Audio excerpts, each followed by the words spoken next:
बहुत बहुत शुक्रिया, थैंक यू सो मच भैया जी। कहीं में आपका एक बार फिर स्वागत है। सिलसिला रोज जोड़ता हूं, आज भी जोड़ूंगा, लेकिन एक दुखद घटना के साथ पहले आपका, हालांकि सारे लोग आप परिचित हैं। कल रात डोडा में एक सर्च ऑपरेशन उरार बग्गी में चल रहा था, जहां पे सर्च ऑपरेशन में आर्मी ने मुठभेड़ होती है और वो आतंकियों को घेरते हैं, जिसमें एक ऑफिसर सहित 4 जवान शहीद होते हैं। एक पुलिसकर्मी की भी उसमें शहादत होती है। आज की चर्चा गंभीर है।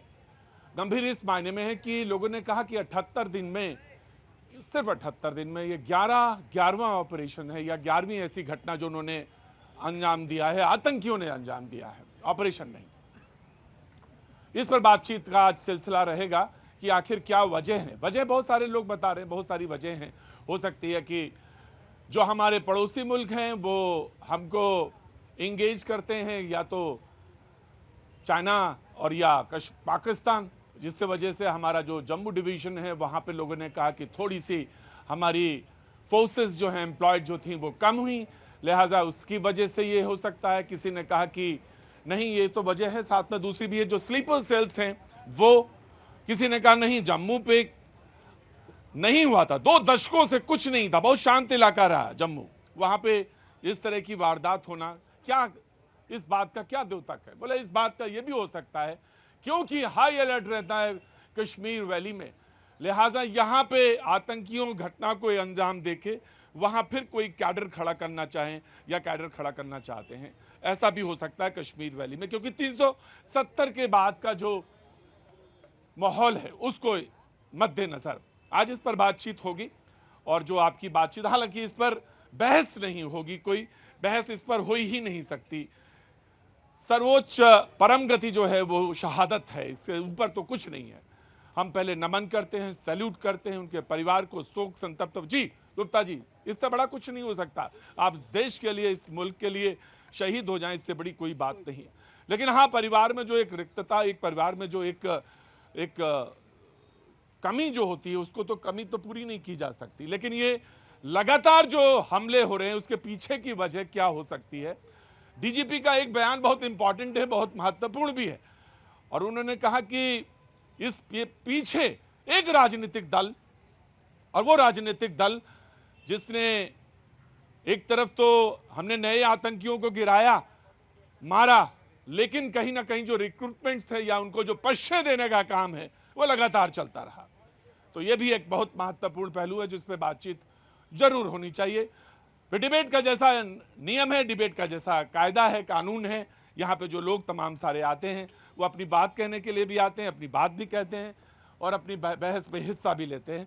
उन सब का बहुत बहुत स्वागत है आज। हालांकि मैंने एक इंसिडेंट का जिक्र कर दिया और वो बहुत महत्वपूर्ण है क्योंकि लगातार हो रहा है, इसलिए उस पर बातचीत का जिम्मा जरूर बनता है। शैलेंद्र दुबे जी, बहुत बहुत शुक्रिया sir. Avdhesh Kumar ji, thank you so much sir. JP Lohia ji आज हमारे डिबेट में शरीक हो रहे हैं पहली बार, बहुत बहुत शुक्रिया। K Sharma ji, thank you so much. Vinay Singh Binnu ji Samajwadi Party के, बहुत बहुत शुक्रिया। और सैयद जवाद, बहुत बहुत शुक्रिया, थैंक यू सो मच। आप सोच रहे होंगे पॉलिटिकल पार्टी आज नहीं है, कोई पॉलिटिकल पार्टी नहीं, ना कांग्रेस है ना बीजेपी, समाजवादी है, बाकी 2 नहीं है। जी हाँ, क्योंकि इसमें कोई बहस नहीं है और जो निंदनीय है, जो कायरतापूर्ण है, उस पर कोई बहस नहीं हो सकती। जो कायरतापूर्ण है वो कायरतापूर्ण है। मैं सबसे पहले शैलेंद्र जी आपसे शुरू करना चाहता हूं, और जो डीजीपी का बयान है और उसके बाद जो वजहें बताई जा रही हैं, और वो भी जो हमारी जो ग्रामीण में लोगों को एक प्रोटेक्शन का जो दिया गया था, वो भी लोगों ने कहा थोड़ा कमजोर हुआ, ग्रामीणों को जो वेपन्स दिए गए थे उसके बारे में भी बहुत सारी बातें चर्चा है। जी देखिए प्रतीक जी, जो ये घटनाएं हो रही हैं वो जाहिर सी बात है निंदनीय है और बड़े ही संवेदनशील हैं, लेकिन हम इन पे अपनी संवेदना व्यक्त करने से जो हमारा उद्देश्य है वो पूरा नहीं होता। जो है ठीक है, हम मानव हैं, वो करना भी चाहिए। कहीं ना कहीं हमें ये प्रारब्ध में जाके हमें ये देखने की आवश्यकता है कि आर्टिकल 370 जो है रिवोक होने के बाद जो घटनाएं थी उनमें लगातार कमी आ रही है।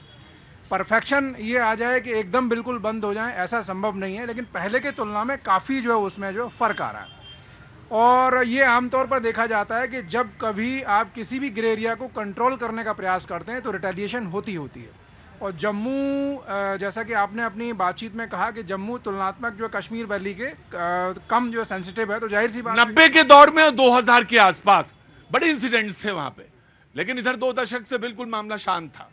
तो जाहिर सी बात है कि जो लोग जिनका टारगेट ये है कि नहीं हमें किसी न किसी रूप में अशांति पैदा करनी है, तो वो शांत तो बैठने वाले हैं नहीं, वो इस तरह का प्रयास जरूर करेंगे। वजह क्या हो सकती है?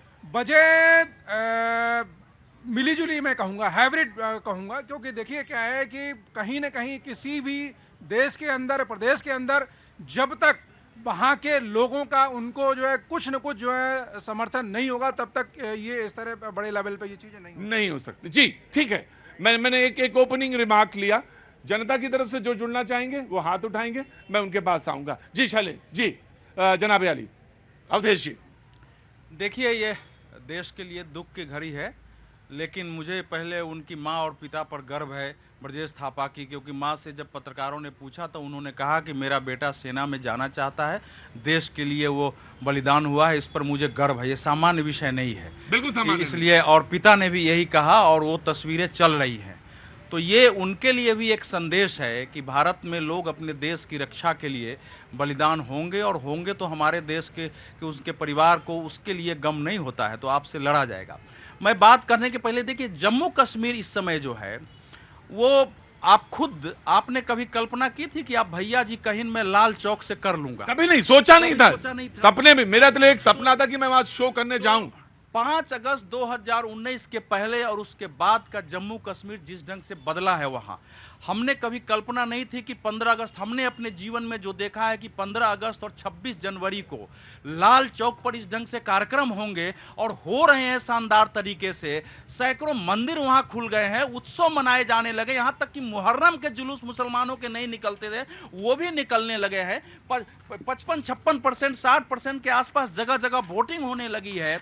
वहां जो है मॉल बने हैं जिसका उद्घाटन पिछले साल आपको पता ही है, मल्टीप्लेक्स बने हैं, मैदानों में जो है खिलाड़ी लौट चुके हैं, स्कूलों में तिरंगा झंडा लहराए हैं, स्कूल खुल गए हैं, तो एक वातावरण बदला हुआ है। तो जब वातावरण बदलता है तो जो शक्तियां अंदर और बाहर की हमेशा से थी कि कश्मीर को हमेशा अलग करना है, चाहे वो मजहब के नाम पर करना हो, जैसे भी करना हो, उसलिए कश्मीर भी खाली हुआ, तो उन सब पर असर होता है, उसका समय लगेगा। आज अभी जो मुठभेड़ हुई है उसमें ध्यान रखिए, आतंकवादी हमला नहीं हुआ था, आतंकवादियों के छुपे होने की सूचना थी और कई दिनों से यह चल रहा था, तो हाँ, सर्च ऑपरेशन था। इसलिए इसकी गलतफहमी नहीं हो कि आतंकवादी हमले में ऐसा हुआ है। तो यह सर्च ऑपरेशन का मतलब यह है कि हमारी जो खुफिया है, हमारी जो सैन्य बल है, सुरक्षा बल, वो नजर रख रहे हैं, और उसमें रिस्क तो है, जंगलों में वो रिस्क हुआ है, कहीं टेरेन ऐसा है, उस पर भी बात करनी पड़ेगी, क्योंकि हाँ जी, वो डोडा का वो जो इलाका है उसमें फॉरेस्ट है, उसमें कुछ पैचेस ऐसे हैं जिसमें आपको कोई मोबाइल सर्विस ही नहीं मिलती है, बीच में नहीं मिलती है, सड़कें भी बहुत दुरुस्त नहीं है वहां पे भी। मैं अपने जीवन में किसी अखबार में 6 महीने काम किया था, तो जम्मू का स्टेट टाइम से मुझे जम्मू कश्मीर समझना था, तो मैं वहां रहा था। लेकिन इस समय देखिए जो अंतर आया है कि पहले जिस ढंग से जमाते इस्लामी और बाकी ऐसी घटनाओं पर मस्जिदों से या घरों से अनाउंस होते थे, लोग आतंकवादियों के पक्ष में खड़े हो जाते थे, सुरक्षा बलों के सामने ढाल बनते थे, वो कश्मीर से भी खत्म है, जम्मू में भी नहीं हुआ है। ये एक बड़ा बदलाव। इसका कारण यह है कि आंतरिक शक्तियां जो आतंकवाद के नाम पर आगे बढ़ाती थी, उसमें अनेक आतंकवाद के वित्त पोषण के नाम पर बड़े बड़े चेहरे जेल में हैं। जो हुर्रियत के लोग थे, उनकी सुरक्षा में जो सुरक्षा बल लगे थे, उसको गृह मंत्री ने इतना ही किया कि आप अब उनकी सुरक्षा नहीं करेंगे, आप वहीं रहेंगे, केवल उनकी निगरानी करेंगे। इस कारण हुर्रियत के लोग भी आपको लंबे समय से शुक्रवार को जो सड़कों पर उतरते थे वो नहीं लग रहा है। जो जमाते इस्लामी वहां जो है मेन आइडियोलॉजिकली और फाइनेंशियली हेल्प करने वाली थी, उन पर बैन है, उनके लोग हैं। तो ये एक लड़ाई अभी चल रही है, 3 प्रकार का है, इंटरनेशनल। मैं आता हूं एक एक करके मैं इन चीजों पे बातचीत करता रहूंगा। जी जनाब, कहां से आना हुआ आपका? अरे आप दिल्ली से, क्या नाम है? फहीम भाई, क्या काम करते हैं? मैं हाउसकीपिंग का काम करता हूँ। हाउसकीपिंग का काम करते हैं। कुछ बोलना चाहते हैं? नहीं सर। नहीं, बहुत दिनों बाद आए हैं आप। हाँ जी, कैसी हैं? बढ़िया क्या चल रहा है आजकल? सर, जॉब लग गई है। जॉब लग गई है, बहुत अच्छी, बहुत खुशी की बात है। जब आप आ रही थी तो जॉब नहीं थी, और 2 साल बाद आए? तो हाँ, 1 साल 1.5 साल 1.5 साल हो गया, 1.5 साल के बाद आए, बहुत अच्छी बात है। आप क्या जॉब कर रही हैं, कहाँ कर रही हैं आजकल जॉब? सर अभी तो डिजिटल में कर रहे हैं। डिजिटल में करें, बहुत बहुत शुभकामनाएं आपको। कुछ बोलना है या अभी थोड़ी देर रुक के बोलना है? सर बोल लेते हैं। बोल रहे हाँ कि पता नहीं आएंगे कि नहीं आएंगे। जी बोलिए। ऑफ कोर्स सर साल 2022 और 23 में जम्मू कश्मीर रह के आए, वहीं जम्मू से पढ़ाई की, वहीं से आईएमसी से, उसके सेंटर से। लेकिन वो शहर इतना खूबसूरत है, वहाँ के लोग इतने अच्छे हैं और शहर एकदम मतलब सुरक्षित है। और लेकिन अब जो ये घटनाएं बढ़ रही हैं, अब जैसे हो रहा है, तो कहीं ना कहीं अभी हमारे मन में डर लग रहा है वहाँ जाने में कि जाए या ना जाए। तो ये स्थिति थोड़ी बदलनी चाहिए। जी। बिल्कुल है। जम्मू कश्मीर के चुनाव भी होने हैं, चुनाव भी होने, वो भी एक पहलू है जिस पर। जी कहाँ से आना हुआ आपका? नहीं कहाँ से आना? मैं पवन पांडे हूँ, दिल्ली नेशनल काउंसिल हूँ। आपके पास आए हुए थे जी, इधर देखा, मैंने कहा आपको विश करते हुए चलता हूँ। शो चल रहा था, ये लाइव चल रहे थे, आप वहां लाइव हैं?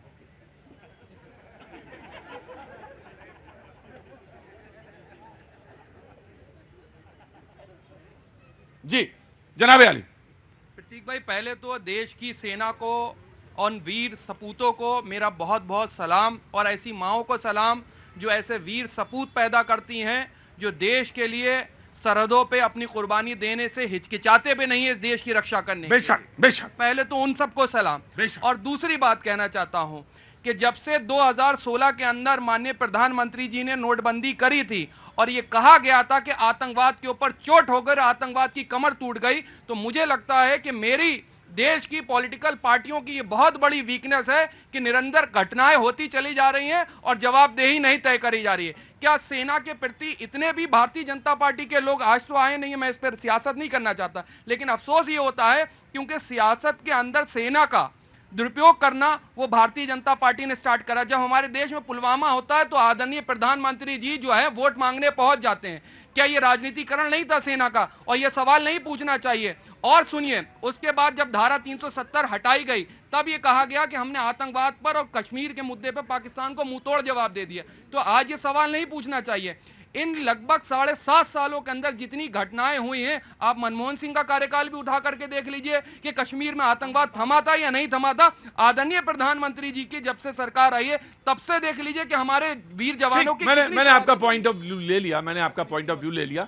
ठीक है, आपको यही नहीं आपको नहीं आपको नहीं, मुझे जब बात, मुझे कोई इसमें वो आश्चर्य नहीं हुआ। मुझे मालूम था आप इसी लाइन पर बोलेंगे, मुझे मालूम था। आपकी पता नहीं क्या मजबूरी है कि आपको इस लाइन पर ही बोलना है, मुझे नहीं मालूम क्या मजबूरी है, मुझे नहीं पता। जी जी। मैं देश के जवान जो हमारे वीर गति को प्राप्त हुए हैं, मैं संवेदना व्यक्त करता हूँ, सलूट करता हूँ। उन्होंने देश के लिए कुर्बानी दी है। और दूसरी बात में, आप 16 की बात करते हो, नोटबंदी की बात करते हो, मेरे भाई प्रधानमंत्री जी का इसमें क्या रोल? प्रधानमंत्री जी का जो रोल था उन्होंने करके दिखाया। पाकिस्तान में घुस करके आतंकवादियों के ठिकाने पर बम फोड़ के आए, वो उनको मार के आए।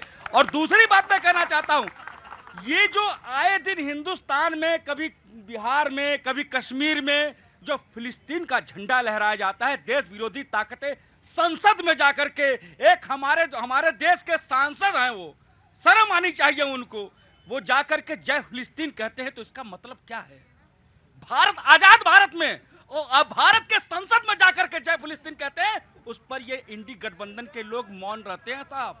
और आज तक इन लोगों ने कभी भी पाकिस्तान जो आतंकवादी पालता है उसके खिलाफ एक वक्त भी नहीं बोलते हैं। ये वो ऐसी दुधारी तलवार है कि वो खुद भी झेल रहे हैं। उनके यहाँ भी वही हुआ, उनके यहाँ भी वही घटना हुई है, उनके यहाँ भी वही घटना हुई है। वो दुधारी तलवार आप पालेंगे तो आपके पास आपको भी वही उसी घटना का, उसी आतंक का वार आपको भी सहना पड़ेगा। जी भी आया लोहिया जी, आ रहा, इधर कोई हाथ उठा रहा था। जी मैं आया बेटा, आया, आजा आजा, बोलो जी। आगे इन भाई साहब से ये अपनी आंखें खोल लें, इनकी आंखें बंद हैं अभी। आंखें खुलोगी हैं आपकी? जिन्होंने अभी कुछ बोला था, इनसे ये कहिए कि हिंदू मुसलमान छोड़कर भी कुछ और बात होती है। पाकिस्तान के अलावा चाइना भी है जो अपने अंदर घुस रहा है, तो चाइना के बारे में कुछ नहीं बोलते आप। बात नहीं कोई बात नहीं, कोई बात नहीं, मैं आपके पास आऊँ इसके बाद। देखिए, इन 10 सालों में हिंदू मुसलमानी के अलावा भी हम सब एक रहते थे पहले, ठीक है? अब देश आपने जो आ गया ये देश की बात है, हिंदू मुसलमान कहां से आ गया? पाकिस्तान और भारत की बात है, मुसलमान कहां से आ गया? मुसलमान तो हिंदुस्तान में भी रहते हैं जिनकी धड़कन में सिर्फ भारत माता की जय होती है। और जो गद्दार होते हैं वो भारत में रह करके भी भारत माता को अंदर अंदर खोखला करना चाहते हैं। Now you have to respond. नहीं, इन्होंने मैं कभी टोकता नहीं हूं, लेकिन मैं आपसे एक बात पूछना चाहता हूं, इन्होंने क्या बोला था भारत मुसलमान हिंदू? उन्होंने ये बोला था क्या हम इस आजाद देश में किसी भी कंट्री को सपोर्ट कर सकते हैं या नहीं, अगर वो ये नहीं बोला था। इन्होंने कहा था कि झंडा फिलिस्तीन का क्यों लहराया गया, यह बोला था। तो ये आजाद हिंदुस्तान में अगर फिलिस्तीन का झंडा लहराते हैं या संसद के अंदर या जय हिंदू फिलिस्तीन बोलते तो कहा यह जायज है? तो फिर क्या यही बोला था? गलत मत बोलिएगा, जो बात सही है उसको रखिए। हाँ, ये बात गलत है कि आप हर मुद्दे को लेकर हिंदू मुसलमान में घुस जाएं, ये बात गलत है।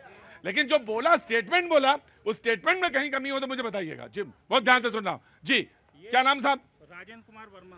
राजेंद्र वर्मा जी, पहले एक काम करिए, आज बहुत सेंसिटिव मुद्दा है, इसलिए दोनों कान खुले होने चाहिए जी। ये क्या है कि बार बार हमारे देश को धमकाने और डराने की कोशिश करते हैं, पर हमारा देश डरेगा नहीं और अंदर घुस के मारेगा। इन्होंने एक मारा है, हम लोग 100 मारेंगे इनको, चाहे चीन हो चाहे पाकिस्तान, उससे मतलब नहीं है। हिंदुस्तान पाकिस्तान से मतलब नहीं है। अगर हमारे देश के नौजवान को मारा है तो हमारे गृह मंत्री और प्रधानमंत्री लोग घुस के मारेंगे इनके घर पे। ठीक ठीक, मैंने लिया आपका स्टेटमेंट लिया जी। मैं गुप्ता जी जी मैंने भी श्रीनगर के अंदर सन 69 से 72 तक रहा, मैंने वहाँ व्यापार किया।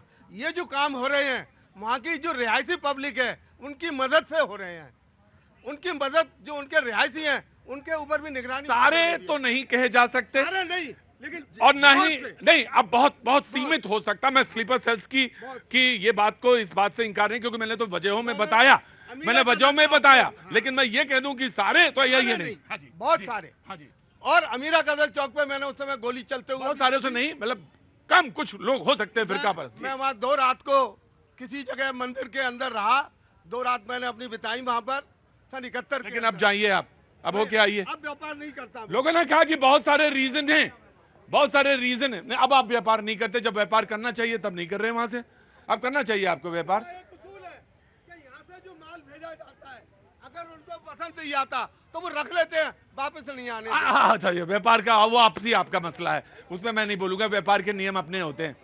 मैं एक बात बताया कि लोगों ने कहा कि टूरिज्म एपेक्स पर, ऊंचाइयों पर, ठीक है, तो एक वजह नहीं हो सकती क्या? ये वजह नहीं हो सकती?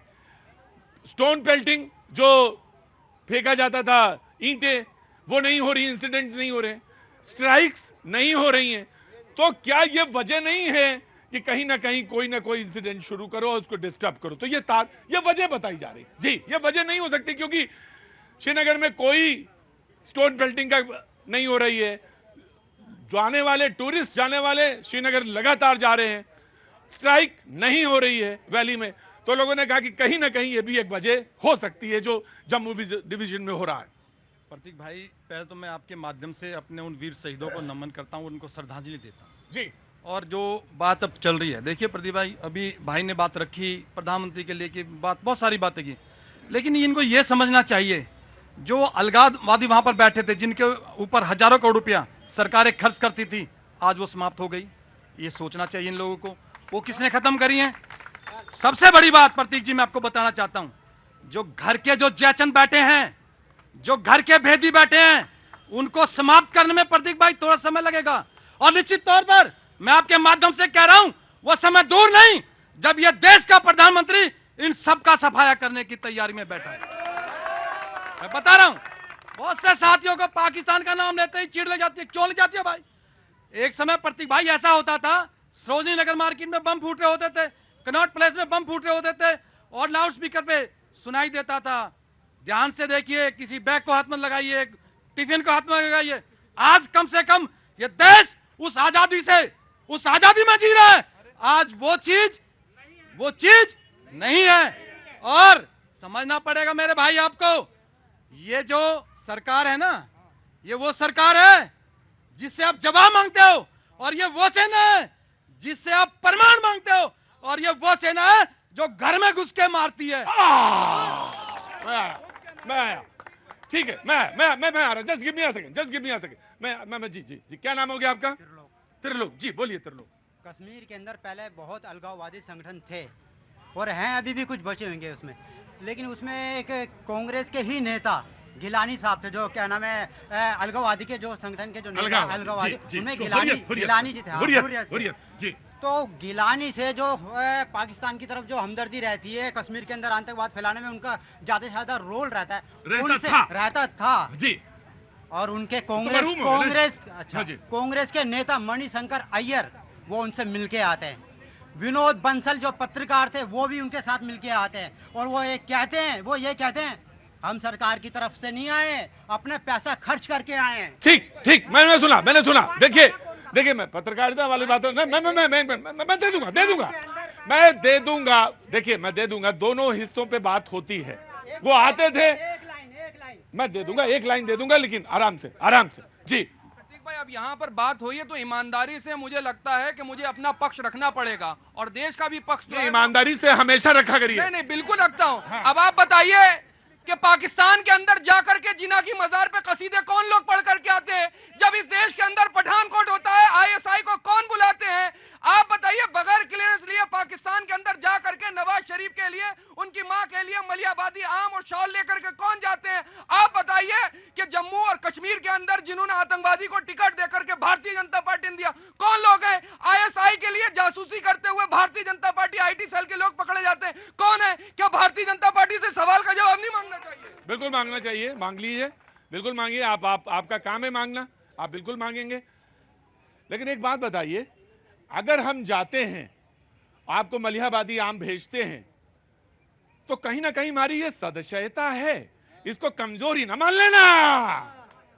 कमजोरी, और ये अगर कमजोरी मानने का मैं तो सदस्यता में जाता हूं, मैं आपको देता हूं।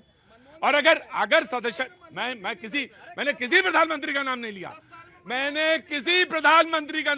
मैंने सिर्फ ये कहा कि अगर मैं दशहरी आम भेजता हूं या मलिहाबादी आम भेजता हूं, तो इसे आप मेरी सदस्यता कहेंगे या कहेंगे कि कमजोरी है मेरी है? भारत ना कभी कमजोर था ना कभी कमजोर है, ये सोना की चिड़िया थी। एक टाइम ऐसा था जो हम ये कहते क्या काम करते हैं साहब?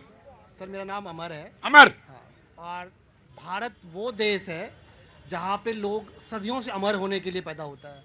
तो एक क्या हजारों लोग हम कुर्बान हो जाएंगे, फिर भी ये भारत रहे। क्या काम करते हैं साहब? वही आपके साथी हैं। मेरे साथी मतलब पत्रकार हैं? हम भी जर्नलिस्ट हैं। जर्नलिस्ट है। कहाँ काम करते हैं?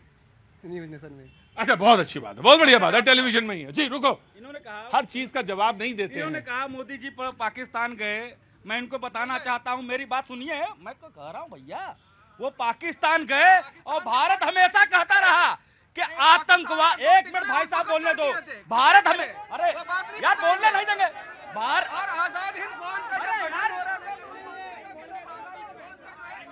भारत ये हमेशा कहता रहा और मोदी जी भी ये कहते रहे कि आतंकवाद और वार्तालाप दोनों एक साथ नहीं हो सकते, और आज तक नहीं हुई है। और इनकी सरकार में आतंकवाद भी होता था और वार्तालाप भी चलता था। ये अपनी बात बताएं साहब, तुम्हारे अंदर कितनी। दूसरी बात मैं इनको बताना चाहता हूँ, इनके नेता खुद बोले हैं कि आतंकवाद से वार्तालाप नहीं रुकेगी, आतंकवाद और वार्तालाप होती रहेगी। मोदी सरकार ने कहा कि आतंकवाद करोगे तो वार्तालाप नहीं होगी। भाई बिन्नू, समाजवादी पार्टी। सबसे पहले तो मैं उन शहीद जवानों को नमन करता हूं और उनके परिवार को ईश्वर से यह प्रार्थना करता हूं कि यह समय सहने का उनको ताकत दे। श्रद्धांजलि। देखिए, सेना पे कोई बात नहीं है, जवानों पे बात हो रही है, बल्कि आराम से। जी देखिए, सेना पे तो कोई बात हिंदुस्तान के अंदर कोई भी बंदा कर ही नहीं सकता, क्योंकि सेना हमारी वो सेना है जिसने पाकिस्तान के 2 टुकड़े किए थे, पाकिस्तान को घुटनों पर लाने के लिए मजबूर किया था। यही हमारे भारत की सेना है जिसने बांग्लादेश और पाकिस्तान को अलग किया था, पाकिस्तान को उसकी औकात दिखाई थी। लेकिन बात तो होनी चाहिए, आज अगर हमारे सैनिक शहीद हो रहे हैं तो क्यों शहीद हो रहे हैं? आखिर क्या है, क्या कारण है कि वो अंदर आ जा रहे हैं, हमें पता नहीं चल रहा है। आज हमारे भाई कह रहे थे कि वहाँ के लोग कहीं न कहीं उन्हें सपोर्ट कर रहे हैं, इस वजह से ऐसा हो रहा है। क्या ऐसा कारण हो सकता है कि हम वहाँ के जो लोकल लोग हैं उनको हम सपोर्ट नहीं कर पा रहे कि वह हिम्मत जुटा पाए उनके खिलाफ? ऐसा भी हो सकता है, कहीं न कहीं हो सकता है हमारा मैनेजमेंट, हमारी सरकार की जो नीतियाँ हैं वो भी गड़बड़ हो सकती है, इसको भी समझना पड़ेगा। लेकिन एक चीज़ ज़रूर मानना पड़ेगा कि आज जम्मू तक कैसे आ जा रहे हैं। जम्मू तक बहुत समय वो पहले- ऐसा था स्लीपर सेल सुनिए, के मैं माफी को दे रहा हूँ रईसी में जो घटना हुई जिसमें जो श्रद्धालु जा रहे थे जिसमें वो श्रद्धालु शहीद हुए उसमें स्लीपर सेल का एक आदमी पकड़ा गया। ठीक है साहब, तो इसलिए वो बात कही गई और वो क्या वजहें हैं उन वजहों पे डिस्कशन आया और वो रीजंस हैं, प्लेंटी ऑफ रीजन हो सकते हैं। जो मैंने गिनाए वो तो 1 2 हो सकते हैं, 3 हो सकते हैं, लेकिन वजहें बहुत हो सकती हैं। जी, मैं ये नहीं कह रहा हूं, मैं आपकी बात को मानता हूं, लेकिन प्रश्न तो उठता है ना कि जब 46 लोग पुलवामा में शहीद होते हैं उनकी जांच नहीं होती है, आज तक उनकी जांच रिपोर्ट नहीं आई है। वो कहाँ है वो जांच रिपोर्ट? उसमें कितने लोग वांछित थे, इतने आरडीएक्स यहाँ पर कैसे आए, आज तक पता चला? नहीं पता चला। ये सब सारी जांचें होनी चाहिए।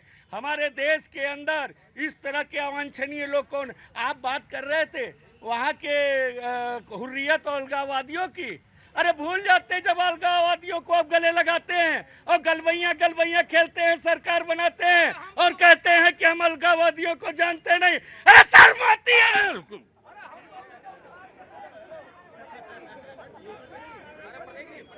रुको ऑफकोर्स अवधेश जी, मैं इसके बाद आपको दे दूं। जी, 3-4 बातें हुई है और कई बार हमारे देश में इतने झूठ नैरेटिव फैलाए जाते हैं। जी, पुलवामा हमले की जांच एनआईए एक एजेंसी को सौंपी गई और एनआईए ने डेट 25 अगस्त 2020 को ही पूरी चार्जशीट सौंप दी है 13,500 पेज की, और उसमें लोग पकड़े भी गए हैं, यहाँ तक कि उसमें सजा हो चुकी है।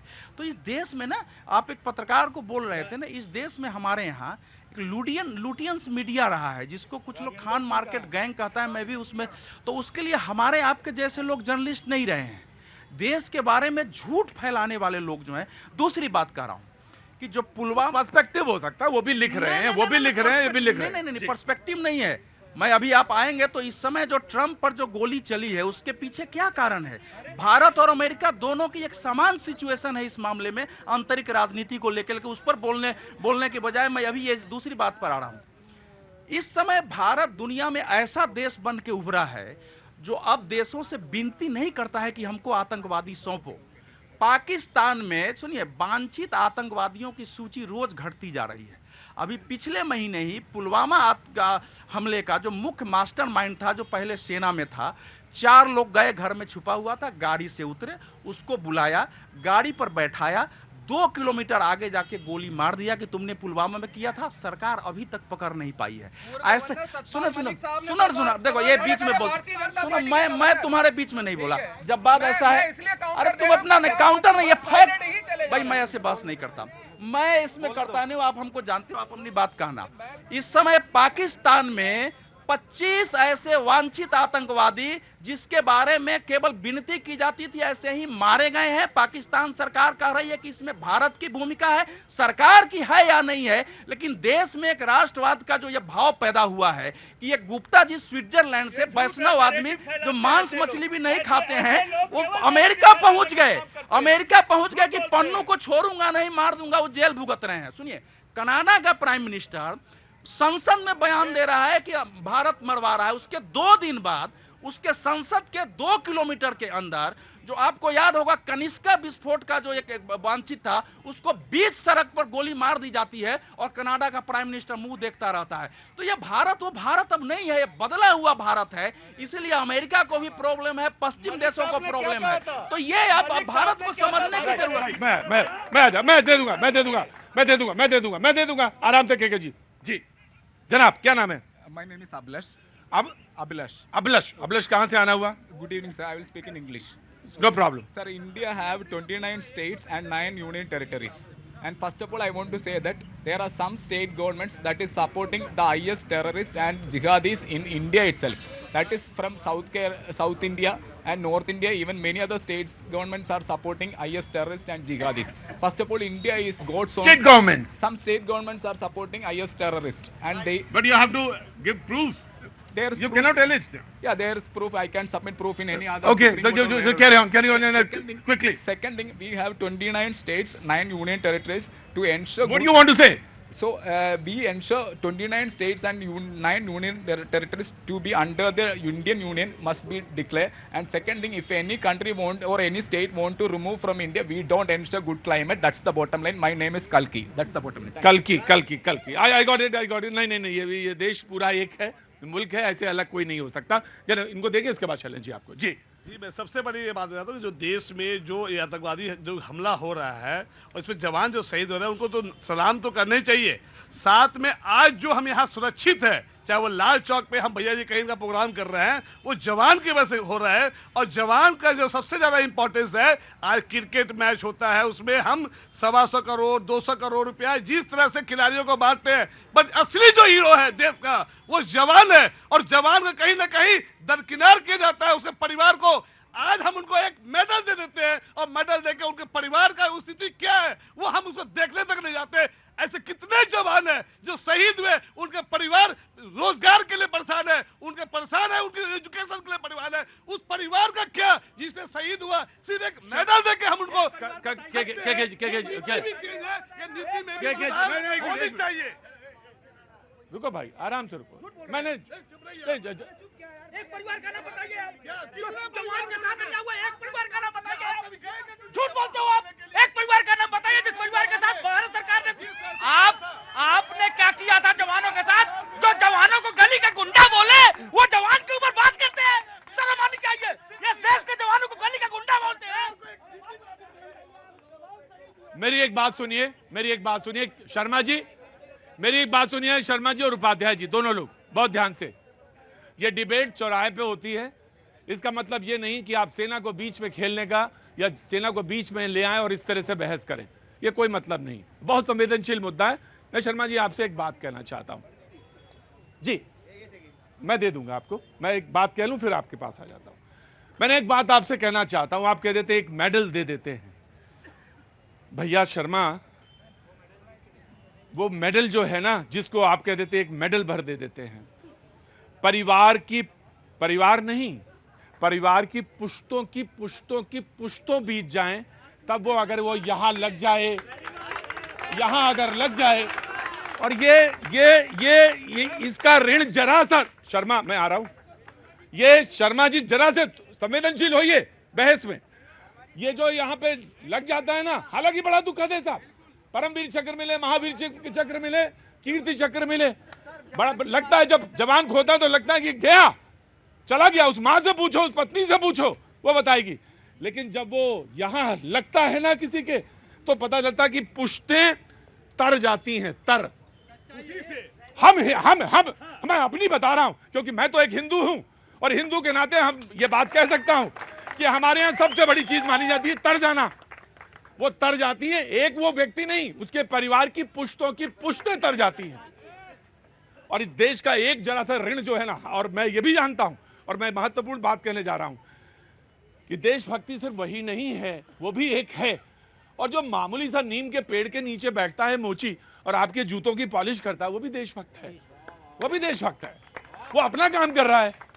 लेकिन हाँ, हमारा ये फर्ज बनता है कि सर्वोच्च जो शिखर है, सर्वोच्च शिखर जो है बलिदान का, सर्वोच्च जो उत्कर्ष नमूना या उदाहरण जो कहें आप, वो वही है जो आपने कहा। जो हाँ, मैं वो मानता हूं कि भारत के लिए कुर्बान हो जाना। जी मैं देता हूं, चैलेंज जी देना चाहिए। जी right, I have taken your point, मैं आ रहा हूं। जी प्रतीक जी, मैं आ गया। क्या हुआ जी, कहां से आना हुआ आपका? हाँ जी इन्होंने मोदी की इतनी बुराई की, कोई बात नहीं, इनको बोलो एक बार पाकिस्तान मुर्दाबाद बोल के दिखा दे। इनमें इतनी हिम्मत नहीं है कि एक बार पाकिस्तान मुर्दाबाद बोल के दिखा ले। पाकिस्तान मुर्दाबाद, हाँ ये हिम्मत है, बोल के दिखा दे, मान जाऊंगा ये देशभक्त है। नहीं, आप कहाँ से आए? मैं जयपुर से हूँ। जयपुर से, क्या नाम है आपका? अंकित नाम है। अंकित जी क्या काम करते हैं? दुकानदार। मैं आपका स्वागत करता हूँ डिबेट पे। किसी को मुर्दाबाद कहने की यहाँ जरूरत नहीं है, हाँ जिंदाबाद कहने की जरूरत है। नहीं, मैं एक बात कहता हूँ, जिंदाबाद कहने की जरूरत। अपनी लकीर हमने इस देश का मुस्तकबिल खुद तय किया है, हमने अपनी लकीर खुद तय की है, हमने अपनी लकीर। आज हमारे बहुत सारे लोग बहुत सारी बात कहते हैं, अन्यथा मत लीजिएगा। जेलों में हमारे वो कोई पॉलिटिशियन इस तरह से पड़े हुए सड़ नहीं रहे हैं। मैं बाकी इशारा ही भर कह रहा हूं, बाकी समझना आप ही को है। इस देश ने लकीर अपनी बनाई और बड़ी लकीर बनाई है, तब हम आज यहां बैठे हैं, खुल के बात कह रहे हैं और कह सकते हैं। इसलिए हमें जिंदाबाद कहने की जरूरत है, मुर्दाबाद वो सब बातें अलग है। इधर कोई हाथ उठा रहा था। हाँ जी बोलिए, कहां से आना हुआ? यहीं से, दिल्ली से ही हूँ सर। क्या नाम है? सुशील कुमार मेरा नाम है। अच्छा जी।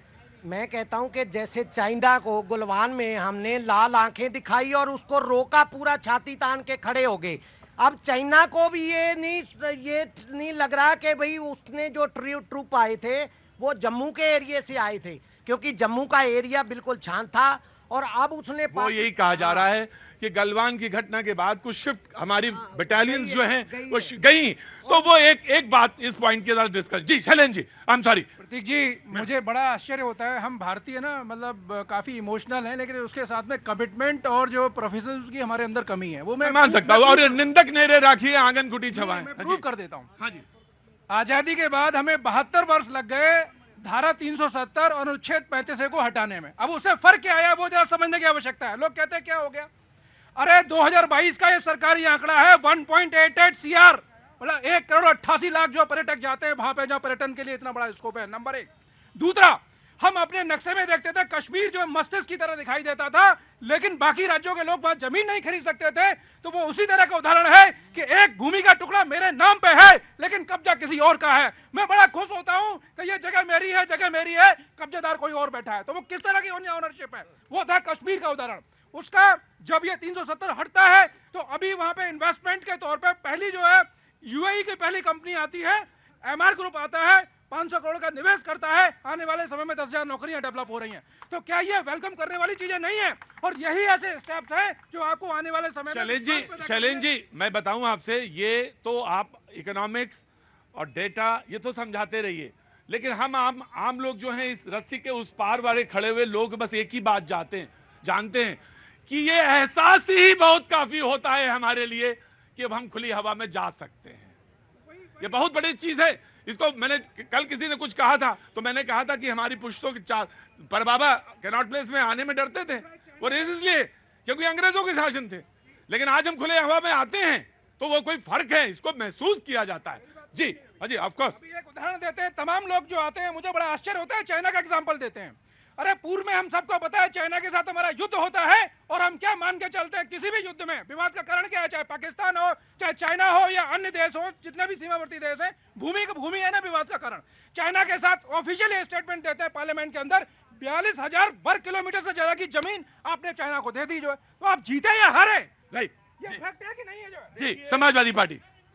अगर सेना की बात किया जाए तो सेना के प्रति अगर वास्तव में किसी का लगाव रहा है तो समाजवादियों का रहा है, मैं कह सकता हूं। अगर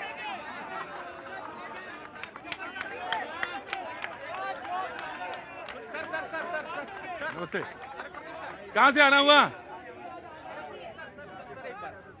बस पूछना जरूर देंगे। सुनिए मेरा सवाल रुको, अभी समाजवादी का वक्तव्य पूरा हुआ नहीं, उन्होंने एक सेंटेंस बोला तो मैं तो इधर घूम के आ गया बस। जी रुकिए, डिफेंस मिनिस्टर ने पहले जब नेताजी रक्षा मंत्री हुआ करते थे तब सेना का 100 उनके आवास पर उनके परिवार के पास नहीं जाया करता था, तब नेताजी ही थे। उन्होंने कहा था कि उनके 100 को उनके परिवार के सामने दफन होना चाहिए।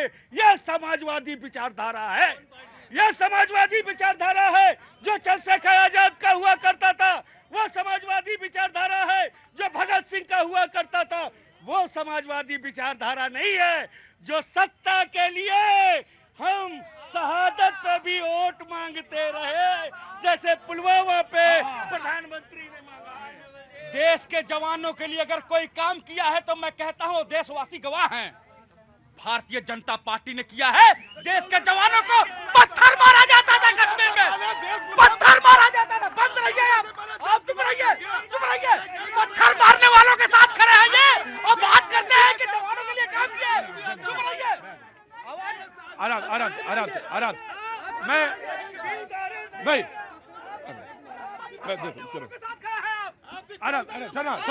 शर्मा जी, आप मेरे देश के उस जवानों के ऊपर पत्थर बरसा रहे थे 70 साल से। क्या बात करते हैं आप जवानों की बात करते हैं और समाजवादी पार्टी के नेता कह रहे हैं आतंकवादियों के लिए सुप्रीम कोर्ट खुलवाने वाली समाजवादी पार्टी है। आप बात करते हैं, शर्म आनी चाहिए आपको। दे दो, आपको दे दो, जवाब को देना था। देश हमारा, सेना ने आज जब से देश आजाद हुआ है कितने शहीदों ने इस देश की रक्षा की है, और 14 से पहले भी। शर्मा, मैं डिस्कशन मोड़ता हूँ। आपके पास कोई नहीं, मैं डिस्कशन मोड़ता हूँ।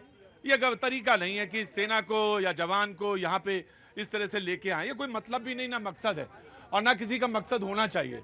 मकसद भी नहीं था ये। मकसद ये है कि ये जो घटनाएं हुई, क्या ऐसा बात हो गई, क्यों दिमाग में आ गया, ये अकस्मात एकदम तेजी से ये हुई, तो कहीं ना कोई बात है। जी प्रतीक भाई, जिसके पैर पड़े ना बिवाई, वो क्या जाने प्रीत पराई। ये लोग मेडल को केवल मेडल कह रहे हैं, ये मेडल को केवल मेडल कह रहे हैं। अरे मेडल तो वो सम्मान है जिसके लिए बहुत तपस्या और बहुत मेहनत करनी पड़ती है, तब जाकर मेडल मिलता है। आपकी नजर में केवल मेडल होगा। देखिए, मेडल वो होता है, उसके लिए जीजाबाई होना पड़ता है, तब शिवाजी को मिलता है मेडल, तो जीजाबाई होना पड़ता है। और प्रतीक जी देखिए, प्रतीक जी, मेरा भारत संविधान से वो दुखद है, वो बहुत दुखद है। उस पे राजनीति नहीं करेंगे, उस पे राजनीति नहीं करेंगे। देखिए, मैं भी लेकिन जो आपने कहा सिर्फ एक मेडल दे देते हैं।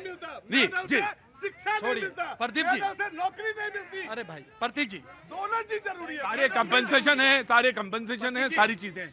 मेरा भारत संविधान से चलता है ना, और मेरा भारत पूरा एक होना चाहिए ना। क्यों था भारत अलग? क्यों कश्मीर में 2 रंग बनाए? किसने बनाए?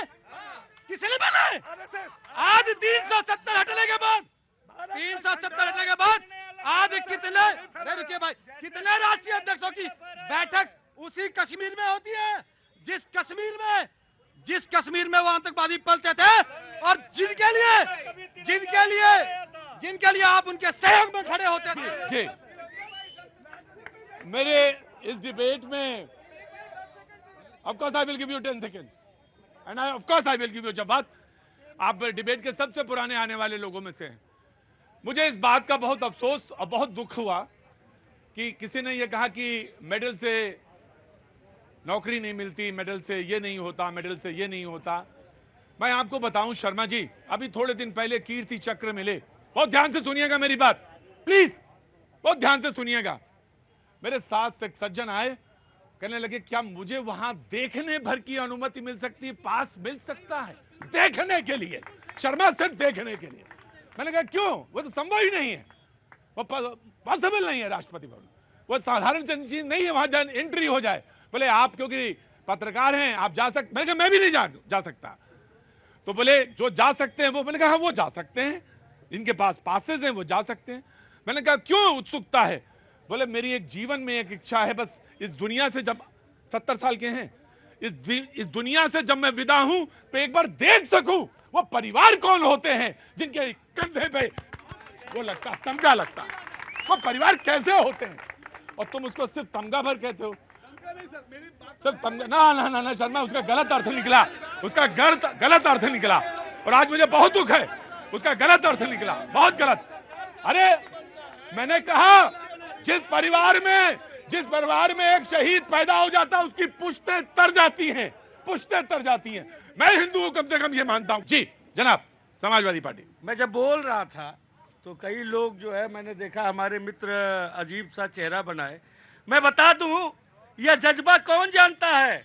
हमारे राष्ट्रीय अध्यक्ष जानते हैं, क्योंकि वह सैनिक स्कूल से पढ़ करके आए हैं। उनके अंदर वह सैनिक जज्बा, वह देश प्रेम जज्बा है, वह जानते हैं। वह हाथ में डंडा और हाफ पैंट पहन के वो जज्बा नहीं जाना जा सकता है। आप गलत बात मत करिए।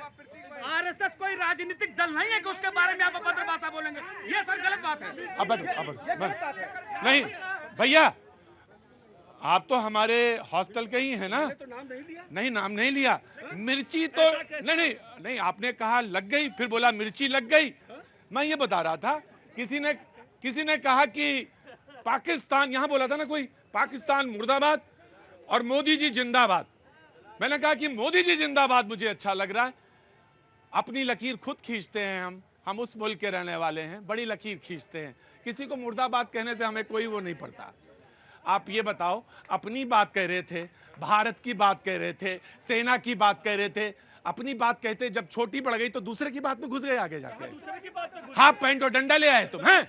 ये आदत है तुम्हारी।